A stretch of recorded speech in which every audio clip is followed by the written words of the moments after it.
Hi, everybody. Thanks for joining me on Wednesday, March 9th here in the Locher Room. I'm Alan Locher. Camryn Grimes joined the cast of CBS's The Young and the Restless 25 years ago in the role of Cassie Copeland. Camryn left the show in 2005 when her character died as a result of a car accident, leaving fans sobbing their eyes out. She returned to the canvas in 2013, playing Cassie's twin sister, Mariah. She was nominated 4 times for a Daytime Emmy Award in the Outstanding Younger Actress category and won the Emmy in 2000, becoming the youngest actress ever to win in that category. In 2008, she won the Daytime Emmy Award for Outstanding Supporting Actress in a Drama Series. She has worked steadily both in television and film in such projects as Magic Mike, NCIS, Animal Kingdom, Swordfish, The Mentalist, and has appeared off-Broadway in As You Like It. It is my pleasure to welcome Camryn Grimes to the Locher Room.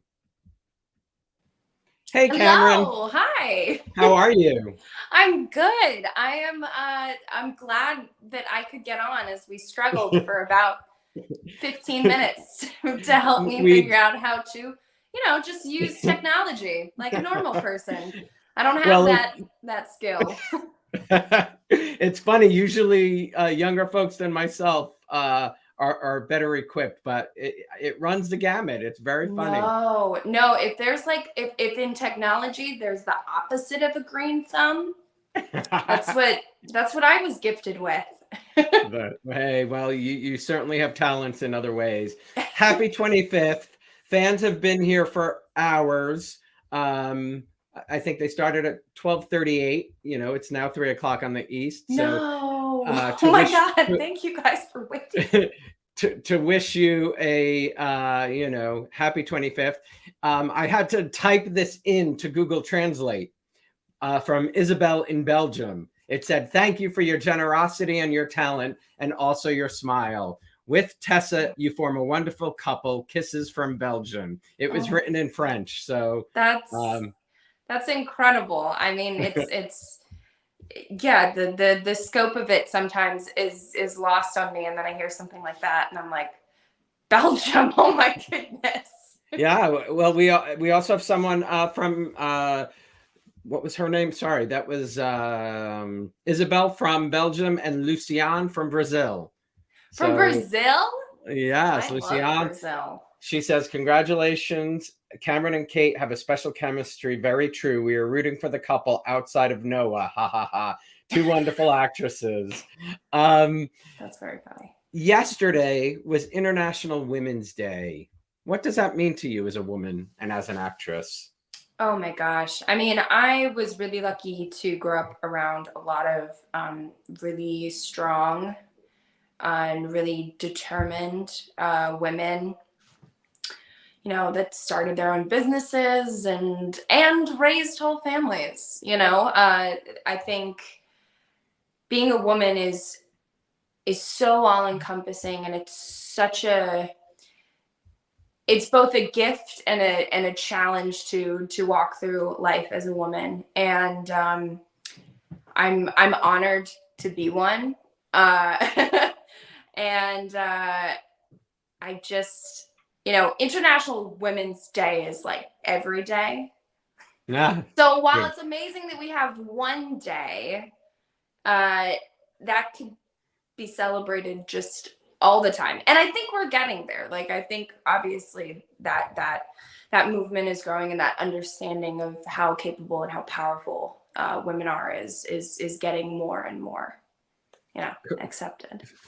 Well put. It's a shame that it's taken so long, but it's great that it is absolutely going in the right directions. So take me back. I hear it was your grandmother who got you started in this business. Yeah, well, like, speaking of strong women, my uncle was an actor, and he started when he was young as well.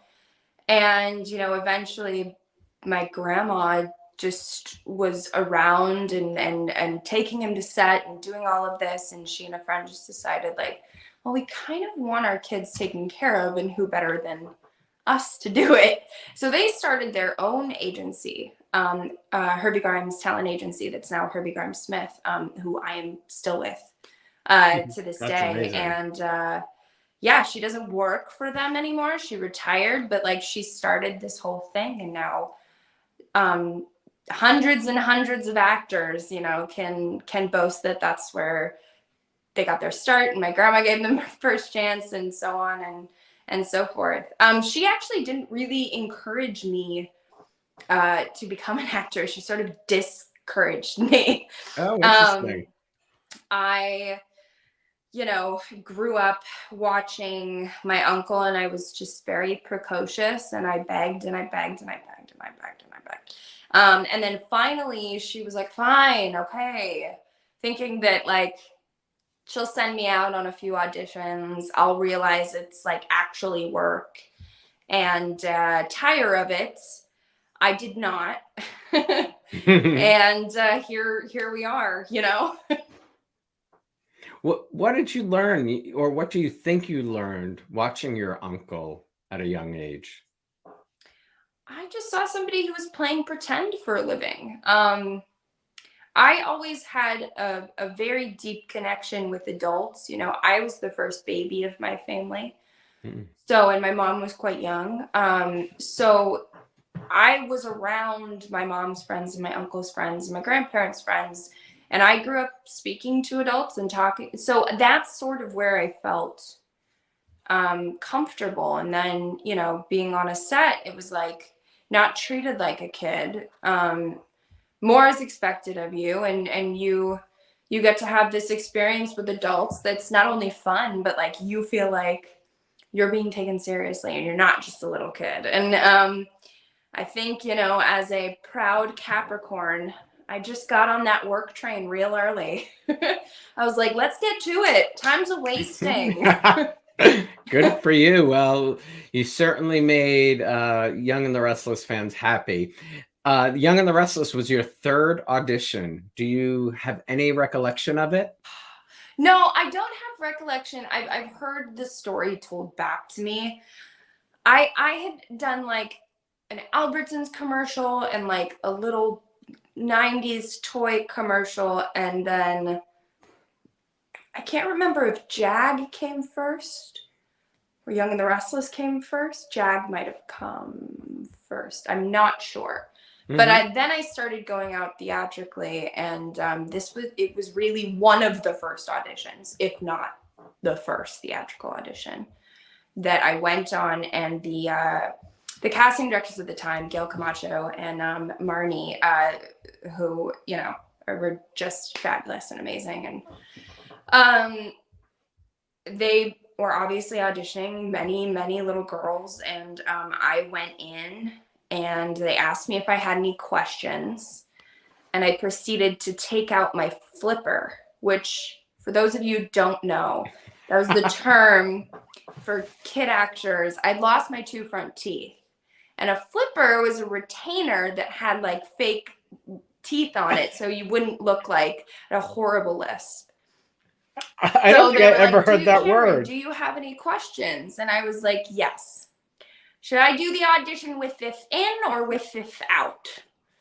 And they've told me that that's when they knew. They were like, why don't you do it with that out? Let's try that. And apparently, like, that was the moment they were like, okay, she's precocious enough to. I don't think I heard that term before. Flipper. I love it. That flipper term is great. I don't think I ever heard.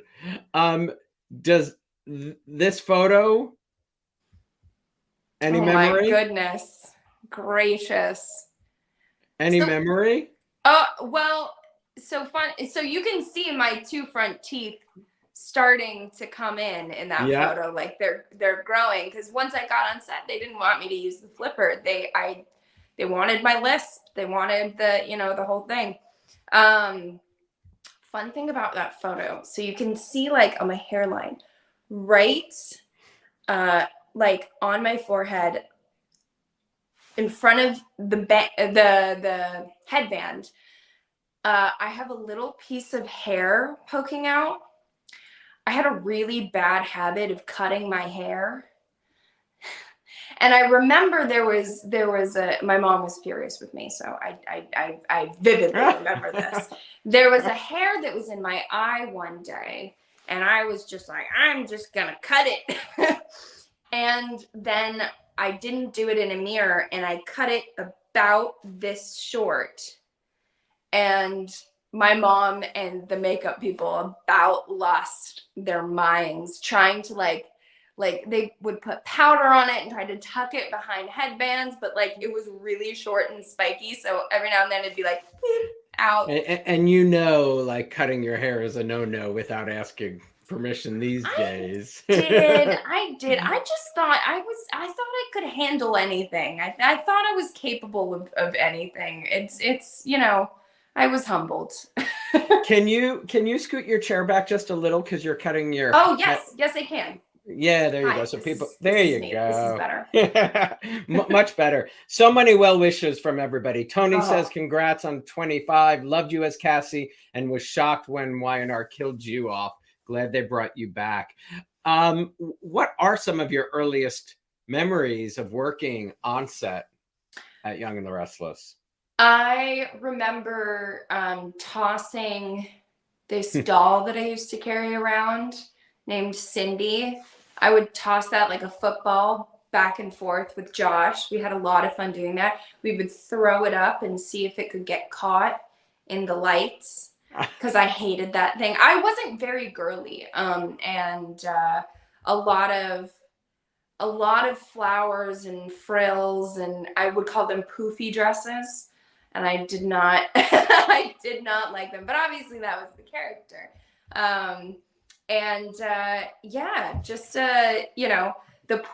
The Newman pool parties were so much fun because there was like food galore and there were a bunch of people. So everybody was having a good time. It's the people that I remember the most. It was like, working with Mel and working with Eric and Sharon. And I just remember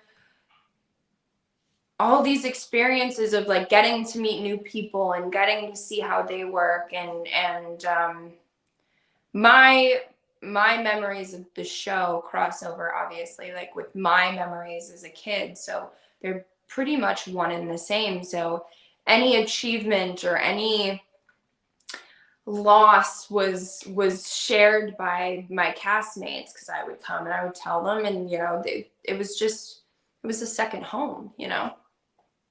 Yeah, well, and you were going to school at the same time. I didn't do homeschool. I did public school just here in Los Angeles, and maybe it was the school or maybe it was because it is LA. Like they worked out a system with my teachers that when I was out, they would just give me the packet of work for that day, and then I would take it to the set and do it at the schoolroom and bring it back. Looking back from this vantage point, would you choose to do it the same way? Absolutely. No doubt about it.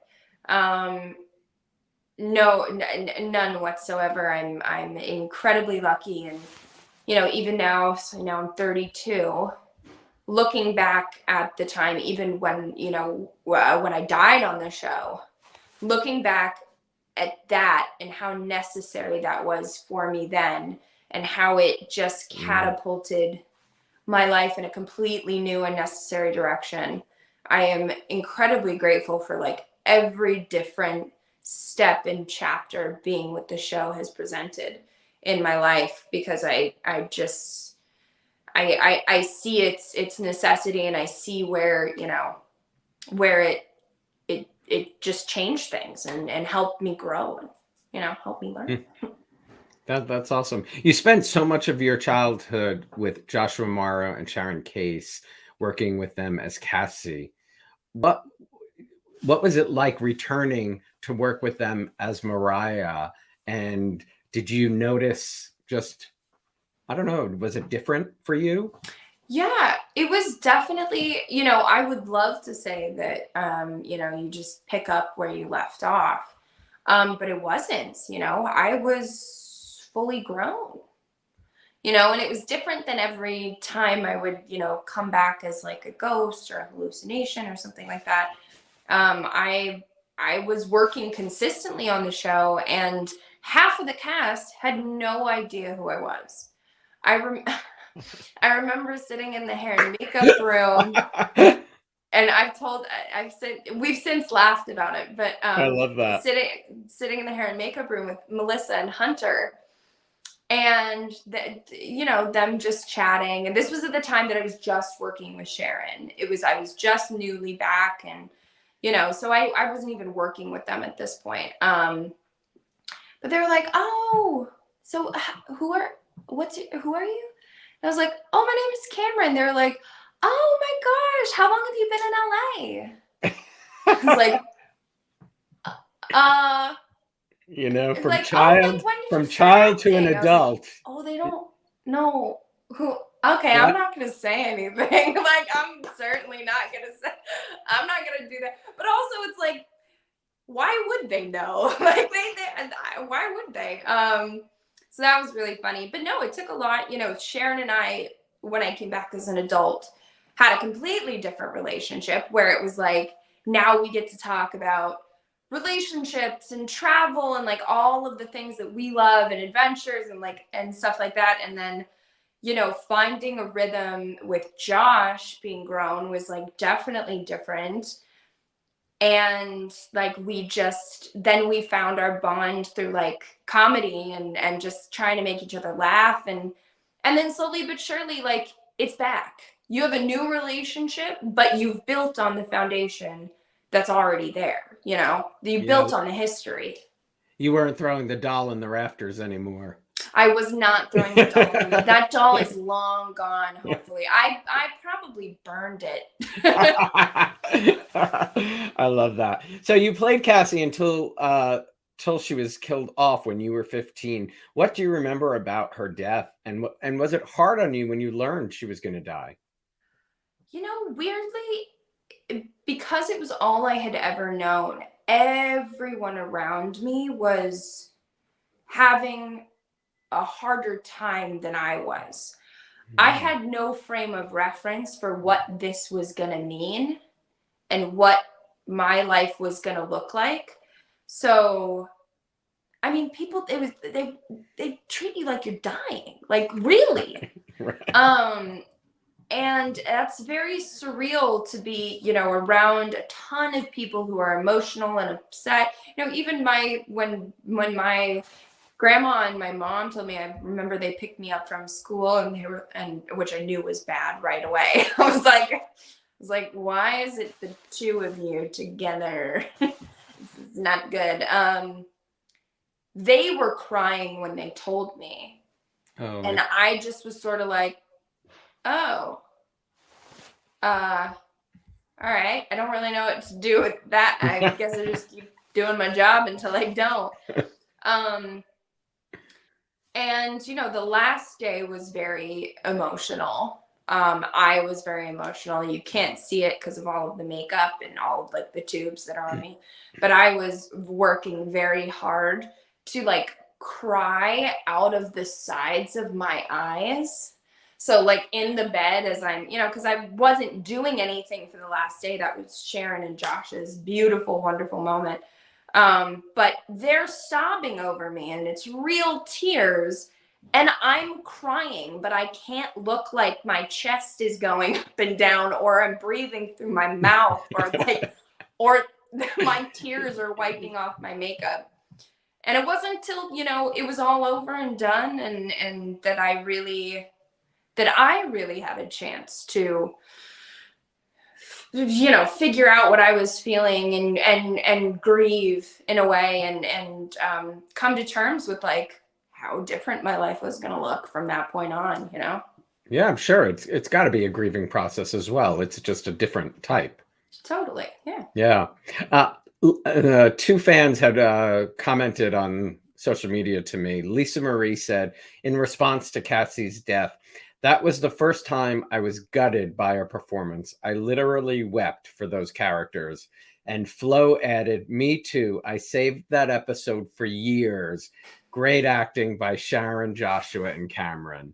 Well, What are you, Uh, a masochist? You saved it? My grandma still can't watch it. Like, if you put it on right now, tears. And I'm like, yeah. it was like 15 years. It was like more than 15 years ago, and I didn't die. Like, still, just tears stream down her face. Yeah.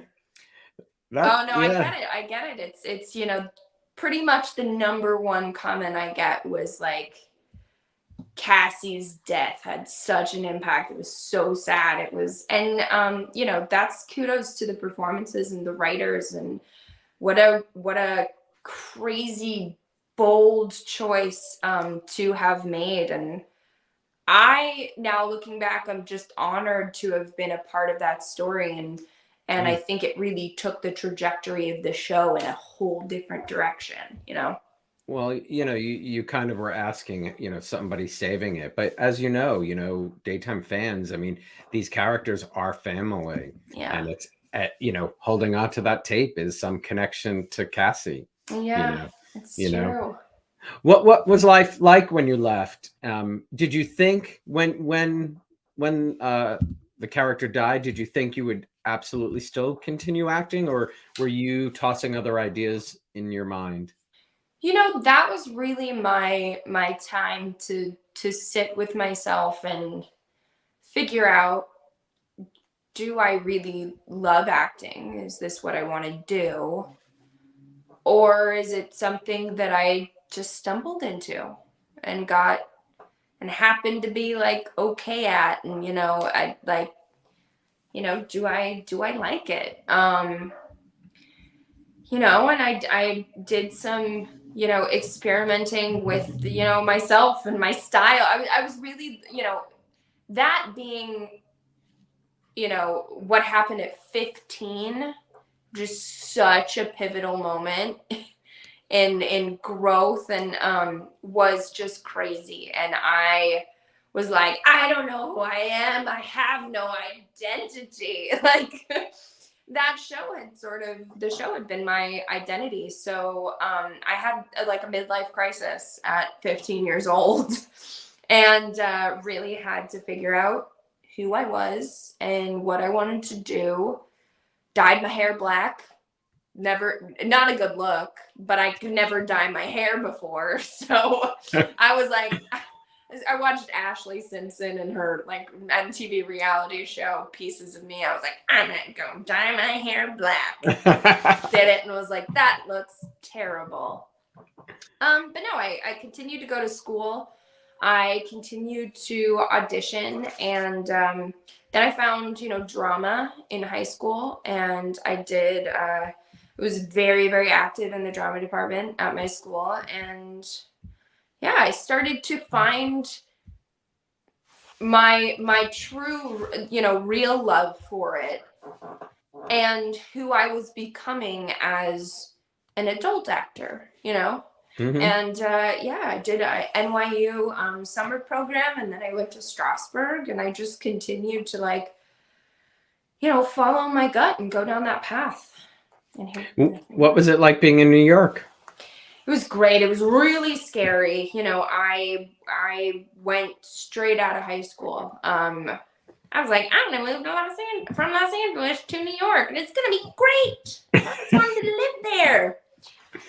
Well, when you're not in a dorm, and you're just living like as someone's roommate, I did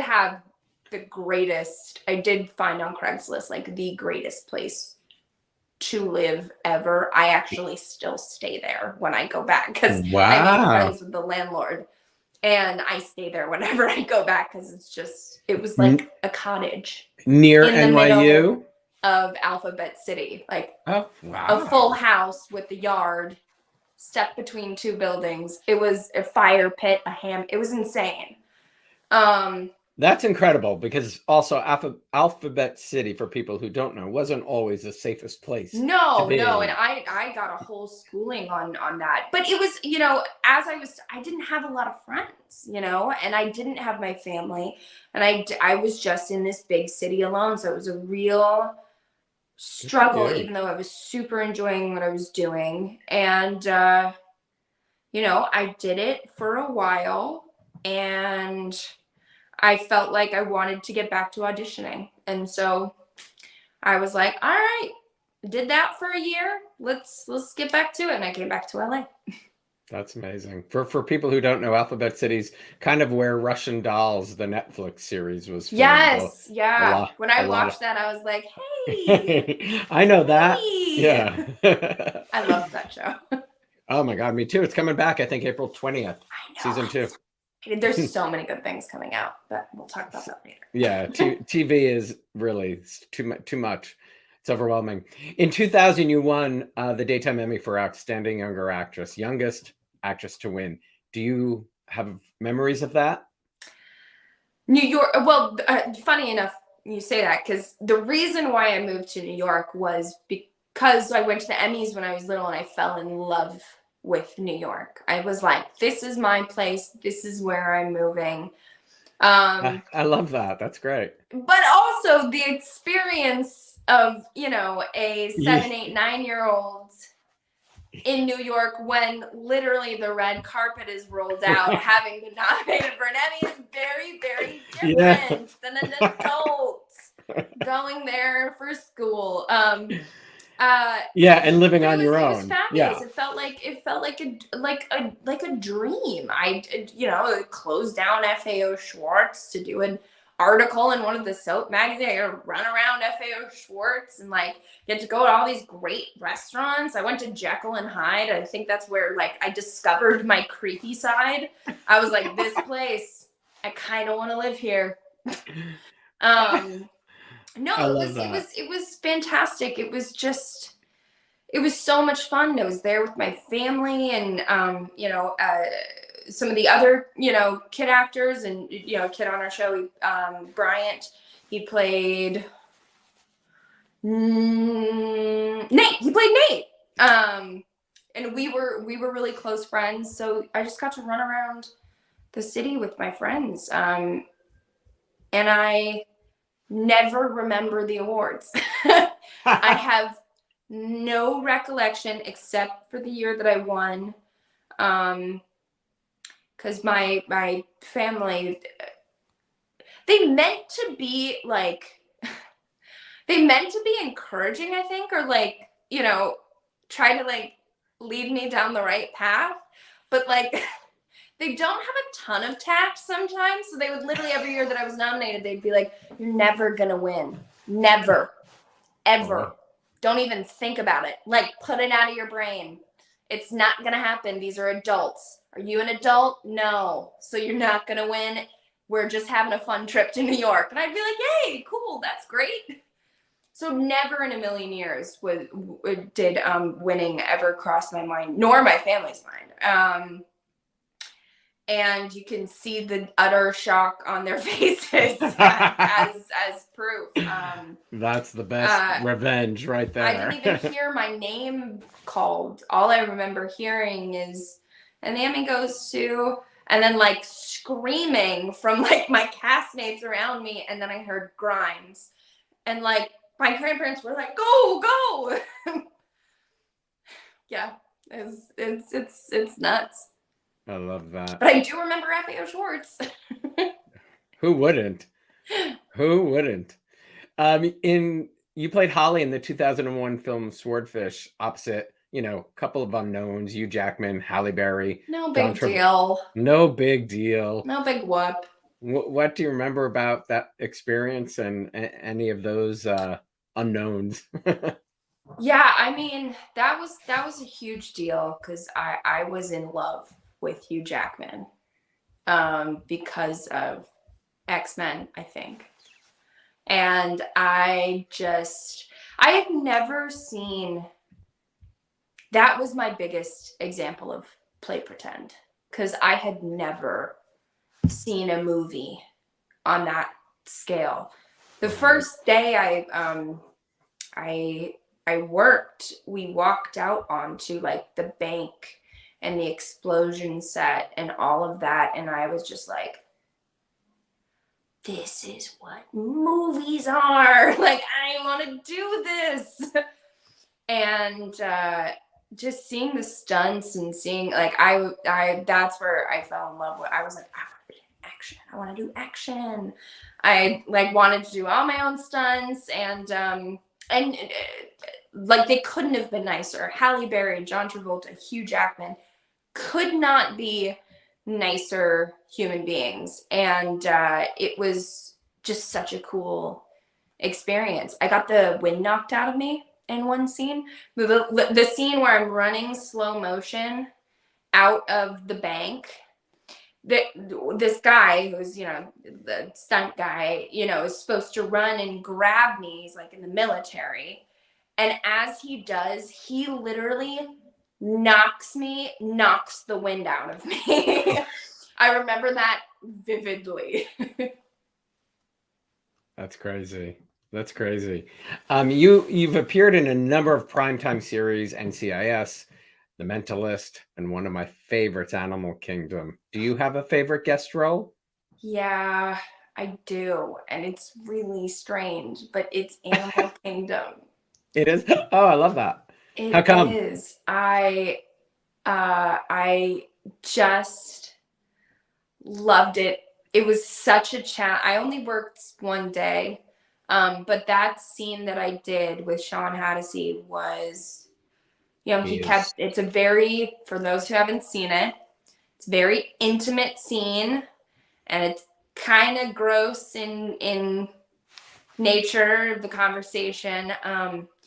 But that, I was like, he was so good. He was so terrifying. He was like,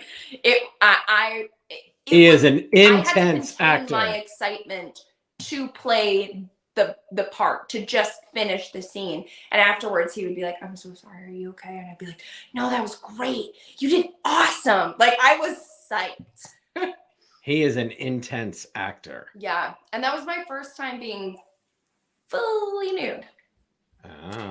Fully nude, because at the time, before Animal Kingdom premiered, what I had heard was that they were trying, I think it's on Showtime, right? TNT. So they were trying, the reason why I said Showtime is they were trying to push TNT to like Showtime level.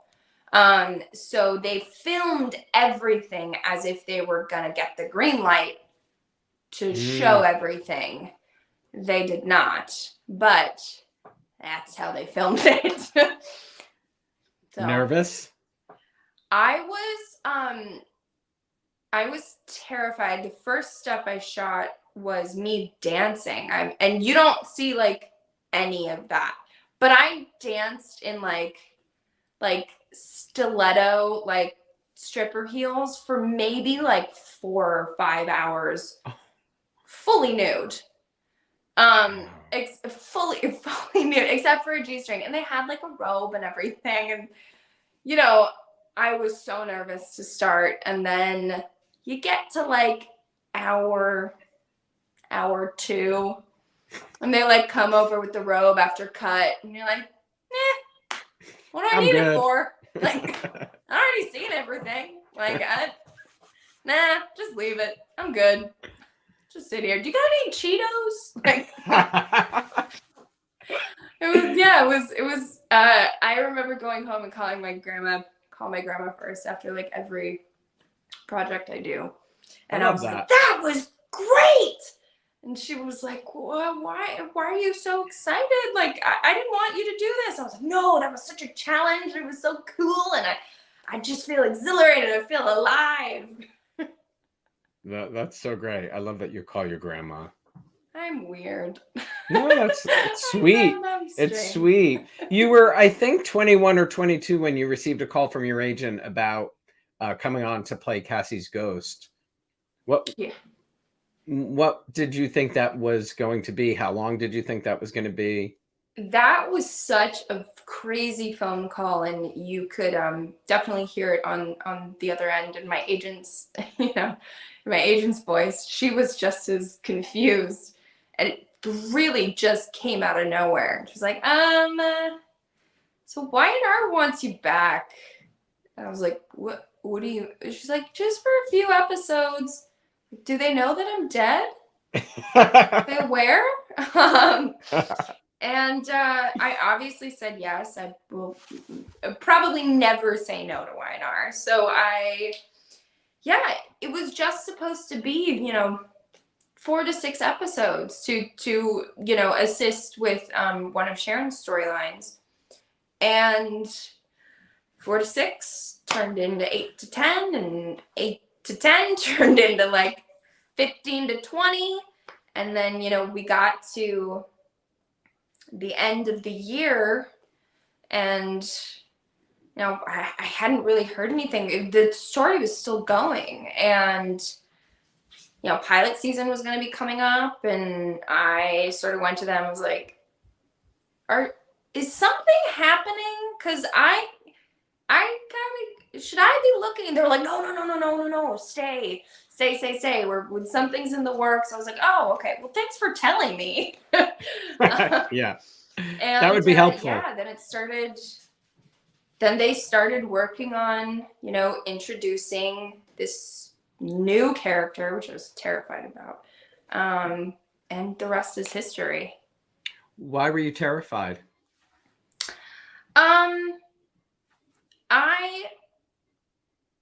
I mean, we talked about Cassie earlier, and that's all I had ever heard from people. And I was really scared that if I wasn't Cassie, why would people care?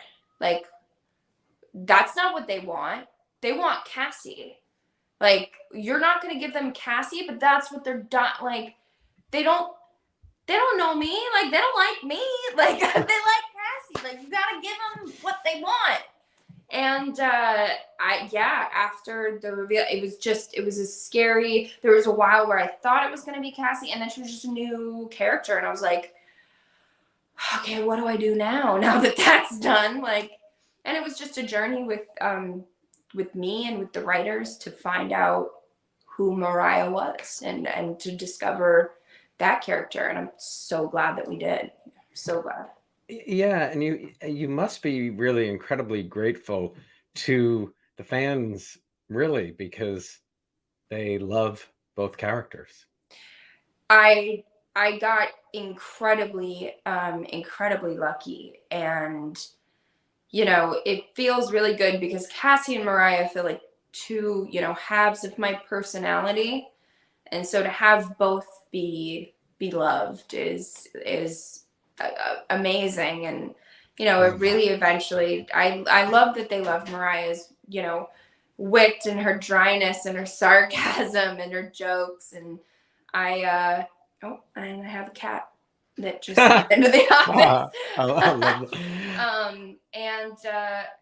It's been a gift. They've both been incredible characters that I'm truly honored to play. Yeah. Which one is more like Camryn? Which one is what? More like you. Mariah's definitely more like me. But only in her humor, I think there's definitely, if you combine both characters, they would be me, because I'm definitely still on the sweeter side. Like, I'm not as mean as Mariah at all.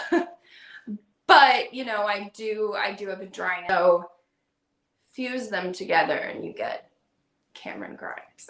Ha! Exactly. Well, you said they're two halves of you, so. Yeah. I mean, and, obviously the one that I enjoy playing more now is the one that I play as an adult. I'm more of a rounded human being.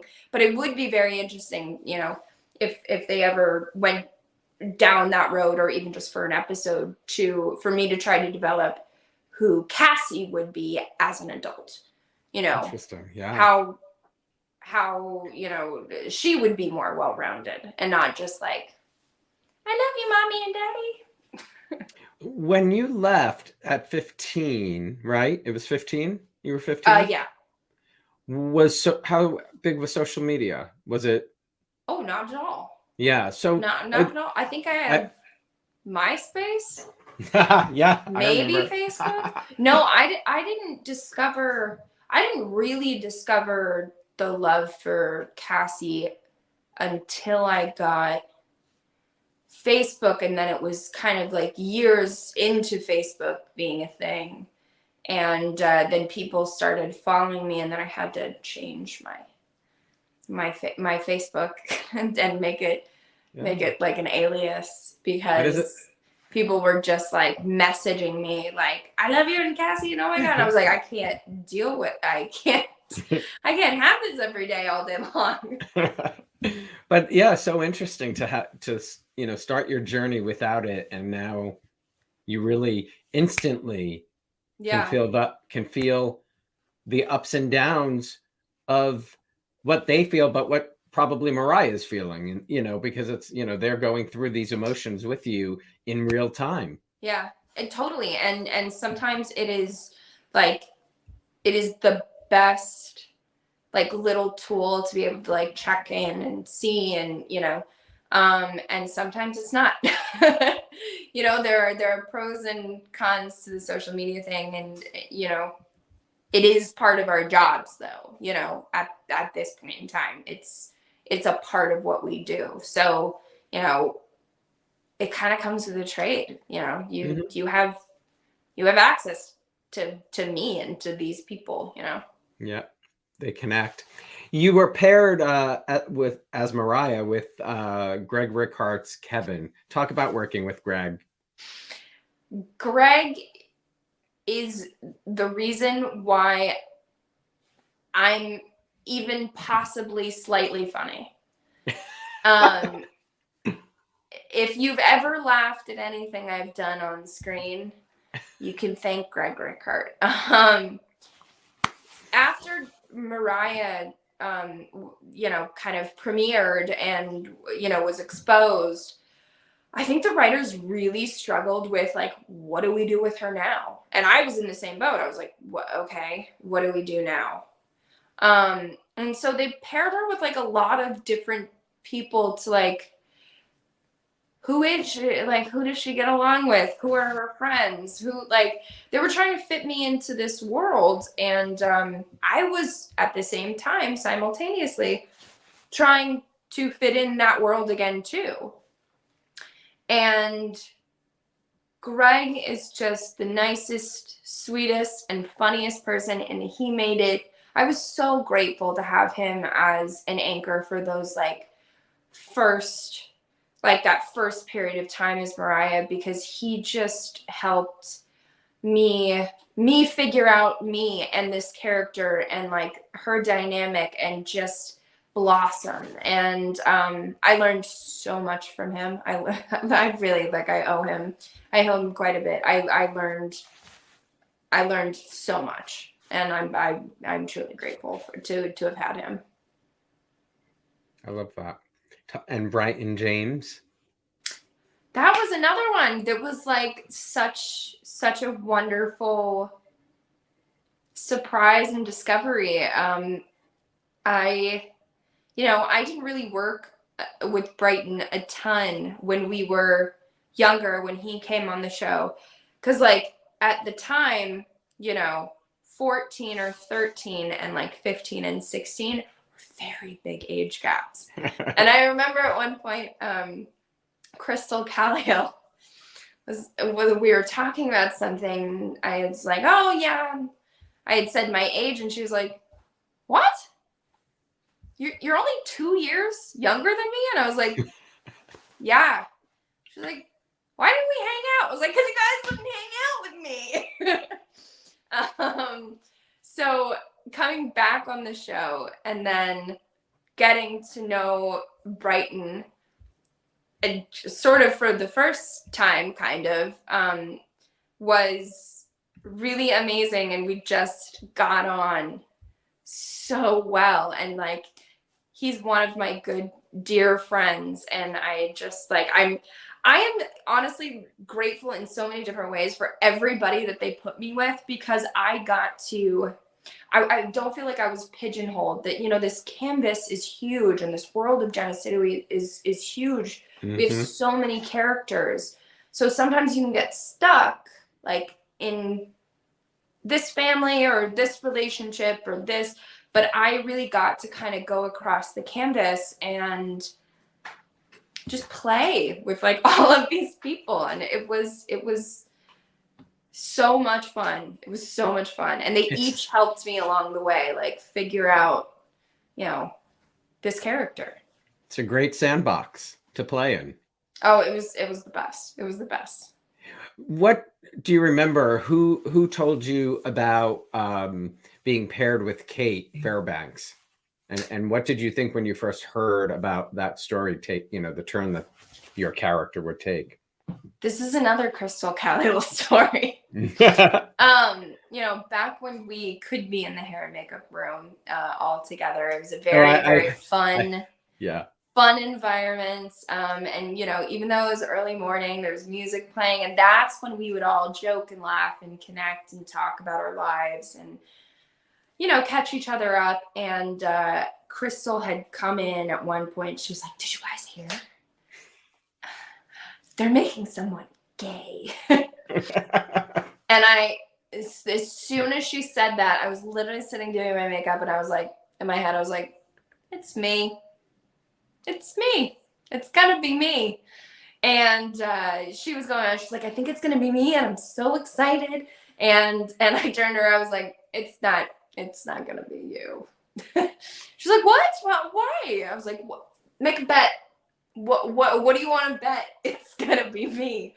And that's when I heard about that. And then later I had kind of asked and been like, "I heard about this. Is this a thing? And is it me?" And they're like, "Yes." And I was like, "Okay, great. This is awesome." This is going to be awesome. Did you feel a responsibility though, taking this on? Oh, totally. You know? Yeah. I was excited, and then I think the gravity of it hit me, and then I got nervous. And you know, I didn't even screen test with Kate, so it wasn't even like there was a chemistry test. It was kind of just, she was thrown into the fire, and I was thrown into the fire, and you know, it took a lot of conversations. And a lot of just being aware. And we still, to this day, we still talk over things, and we still make sure that like we're on track and we're doing the right thing and we're being responsible. And, you know, it's funny because like I feel like the writers obviously like knew that I was bi before I was. So I want to give them a hats off to they had a crystal ball for picking up on that. I you know, I hadn't claimed that yet, but you know, it's been such an amazing journey, and such a great story that's obviously helped me learn so much about myself as well. Interesting. I love that. You know, as someone who is gay, who grew up watching soaps, you know, when I was watching, they were very, you know, I mean, barely a blip on any of the shows, and just the representation in any form today matters in such a large way. And then, you know, it's so different for yourself because you're not only representing us, you're representing yourself. So it's an added. Totally. I mean, it's, you know, it's something I didn't think that I could claim before, that, you know, even growing up in Los Angeles, which is, you know, as far left as you can get. I still am learning, and I'm still figuring it all out. And, you know, I really should have figured it out sooner. I really should have. Everybody does it on their own. It was so simple. Like, it wasn't even that hard. It was like, oh, okay, so that's what it means. Oh yeah, then of course that might happen forever. Like, but yeah, it's I just always wanted to make sure that at the end of the day, it's a love story. representation matters and there should be more of it, but it's a love story. And it doesn't matter Absolutely. the gender, it doesn't matter. Like it just watch for love, you know. And the comment I get when I get the negative comments, which of course happen, and honestly, like it's mostly positive. So I'm incredibly lucky for like the Teriah fans out there that just like flood us with support and love. You know, it'll be like, you shouldn't have two females kissing, like this is gross, I'm gonna fast forward. And I always want to comment and have to stop myself. Okay, so you'll watch murder, you'll watch cheating, you'll watch, you know, extramarital affairs, you'll watch, like, so you just draw the line at love? Like, you draw the line at love? All right. Well, that's a little ridiculous. Like, so you never watch any of those things? Like, well, then you don't watch television. So shut up. Great point, Camryn. Natalia wrote, you did a live interview with Sharon Case back in 2016, November, and you were asked, what do you expect from Mariah? You said a love story. 4 months later, Tessa came to the show. What do you expect now for Mariah's future? That's a great question. And I will say what's exciting from my end is I have no clue. I have absolutely no clue. We know less about our stories now than we ever have. I only know what's going to happen a month before you guys do when I shoot it. And so, you know, that can be awesome and that can be a struggle because as an actor, you want to layer things but they're very secretive. And so you just kind of have to be open to whatever. I mean, the storyline with Abby and Devon and the baby, I mean, that was like, I was like, what? That came out of nowhere. And you just do your best to put the reality into the possibly unrealistic.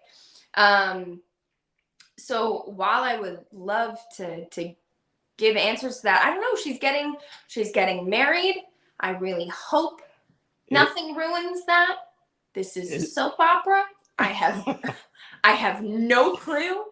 And then after that is just kind of, that's a great question. I have that question too. I don't know. Like that's what I would ask the writers. It's like, where are we going from here? Like, please, I want to work.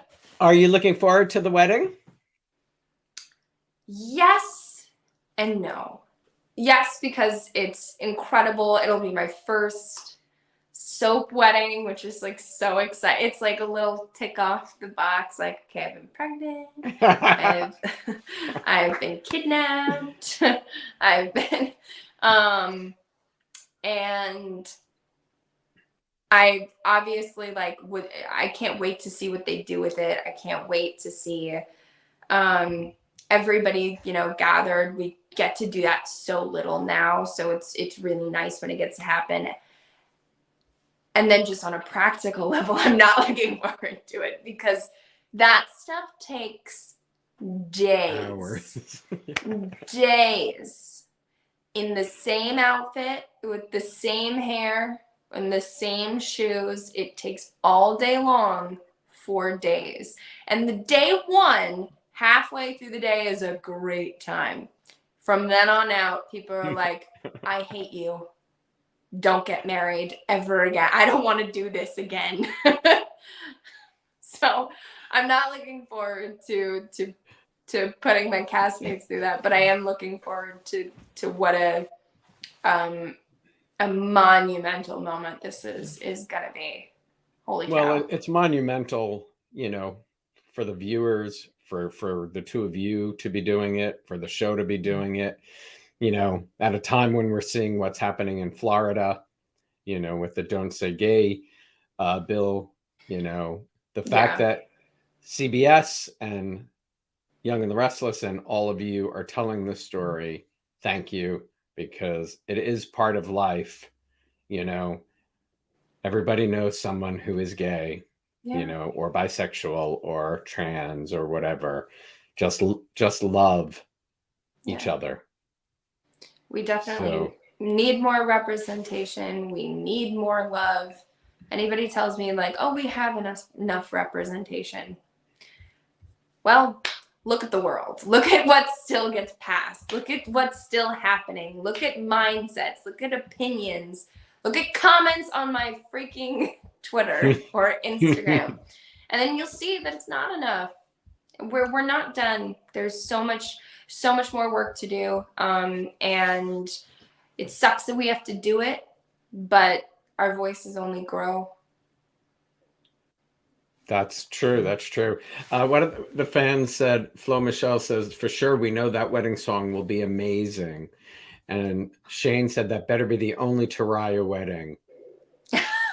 Hey, I have said this and I will say it again. I unfortunately am not making any promises. Trust me, I'm cheering for Teriah just like everybody else is. But I'm also not going to be chased with pitchforks and torches. Like, I'm not a writer. If something goes wrong, please don't come after me. I didn't do it. I didn't do it. I just played the part. I just read what was written. Well, I hope I'm going to share what Catherine just wrote, but it is moments like that, what I'm about to read, that really drive the point home of how important it is of what you're doing. But Catherine says, you guys helped me come out.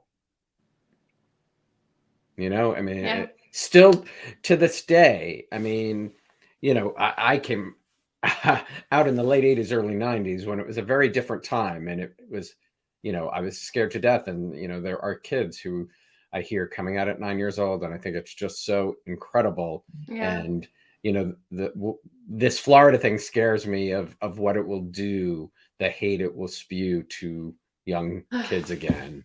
You know. Yeah, that's the scariest part is, you know, me and my my fiance have obviously been talking about it, and you know, he's bi as well. And